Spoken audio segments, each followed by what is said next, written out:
All right, today we're going to help loosen up the hips. The hips are critical to loosen up for so many things.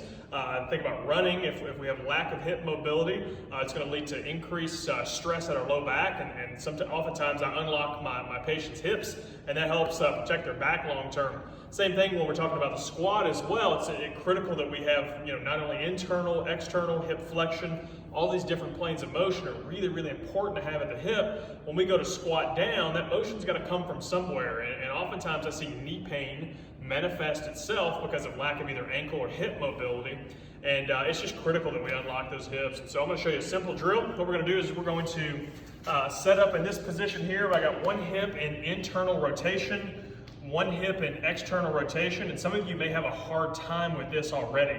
What you can potentially do is to prop a pillow or something like that underneath the hip. This should not be very pinchy. If it is, you definitely want to place something underneath that hip. Okay, so once you get into this position, you're going to kind of hang out here a little bit. You're going to lean over that externally rotated leg. You're going to hang out there for a couple breaths or so, and then we're actually going to rotate our hips. And the key is to not use your hands, because it's going to teach you control of your core, your hips, all those things. Again, same thing. I can lean over that front leg again and hang out here for a bit.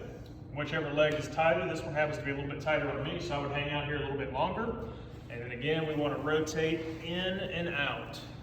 Now, if you want the most difficult version of that, what you could potentially do is once you get into that rotation, you can actively focus on bringing some hip engagement in and coming up into this tall kneeling position and then back down. And that would be the most kind of aggressive or most difficult version of this. So give that one a shot, figure out which of your hips might be tighter, and get after it.